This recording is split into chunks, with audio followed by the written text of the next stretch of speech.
ನಾವು ಮಾಡ್ತಾ ಇರೋದು 5ನೇ ವರ್ಷದ್ದು ಬೆಳಗ್ಗೆ 4:15ಗೆ ದರ್ಶನಕ್ಕೆ ಸಾರ್ವಜನಿಕರಿಗೆ ಅನುವು ಮಾಡಿಕೊಟ್ಟು ಅಲ್ಲಿಂದ ಬೆಳಗ್ಗೆಯಿಂದ ಕಂಟಿನ್ಯೂ ಆಗಿ ಭಕ್ತಾದಿಗಳು ಬರ್ತಾರೆ, ದರ್ಶನ ಮಾಡ್ಕೊಂಡು ಹೋಗ್ತಾರೆ. ನಾವು ಜನಗಳಿಗೆ ಅಂತ ಪ್ರಸಾದವಾಗಿ ಲಡ್ಡು ಮಾಡಿಸಿದ್ದೀವಿ. ಲಾಡು ವಿತರಣೆ ಮಾಡ್ತಾಯಿದ್ದೀವಿ ಸರ್. ಏನೇನು ಹೋಮಗಳು?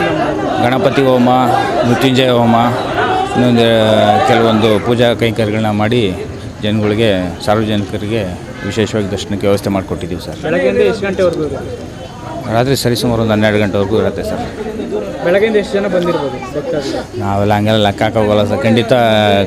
ಕಂಟಿನ್ಯೂ ಆಗಿ ಬರ್ತಾನೆ ಅವರೇ ಜನ. ಈಗ ನೀವು ನೋಡ್ತಾ ಇರ್ಬೋದು, ಸಾವಿರಾರು ಸಂಖ್ಯೆಯಲ್ಲಿ ತುಂಬ ಜನ ಬಂದಿದೆ ಸರ್. ನಾವು 20 ಸಾವಿರ ಲಾಡು ಮಾಡಿಸಿದ್ದು, ಹೆಚ್ಚು ಕಮ್ಮಿ ಆಲ್ಮೋಸ್ಟ್ ಖಾಲಿ ಆಗ್ತಾ ಬಂದಿದೆ. ಏನೂ ಮಾಡೋಕ್ಕಲ್ಲ, ಭಗವಂತ ಕೊಟ್ಟಿರೋದಷ್ಟು ಯಾರಿಗೆ ಸಿಗಬೇಕು ಅಷ್ಟು ಸಿಗುತ್ತೆ. ನಾವು ಈ ಕಾರ್ಯಕ್ರಮ ಮಾಡೋ ಉದ್ದೇಶ ಏನಂತಂದರೆ, ನಾವು ಇಷ್ಟು ಜನನೂ ಕರ್ಕೊಂಡೋಗಿ ತಿರುಪತಿನಲ್ಲಿ ದರ್ಶನ ಮಾಡ್ಸೋಕ್ಕಾಗಲ್ಲ.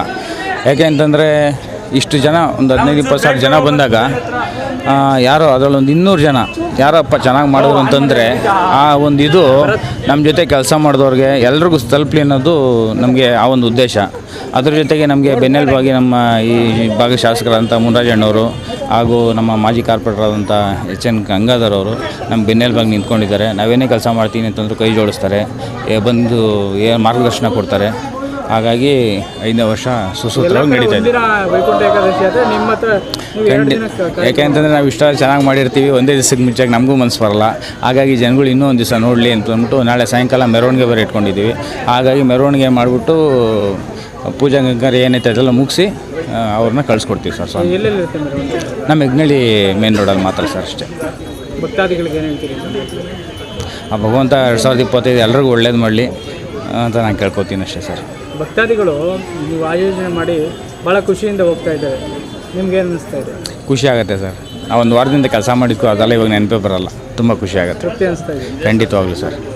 ಸರ್ ಹೇಳ್ತೀನಿ ಕೇಳಿ, ಯಾವುದೇ ಮನುಷ್ಯ ಚಪ್ಪಾಳೆ ಹೊಡ್ಸ್ಕೊಬೇಕು ಅಂತಂದ್ರು, ಮನಸ್ಸಲ್ಲಿ ಖುಷಿ ಬರಬೇಕು ಅಂತಂದ್ರೂ ಅಷ್ಟು ಸುಲಭವಾಗಿ ಬರೋಲ್ಲ. ಒಬ್ಬ ಮನುಷ್ಯ ಮನಸ್ಸಿಂದ ಆಶೀರ್ವಾದ ಮಾಡಿದಾಗ ಮಾತ್ರ ಆ ಒಂದು ಖುಷಿ ಬರುತ್ತೆ.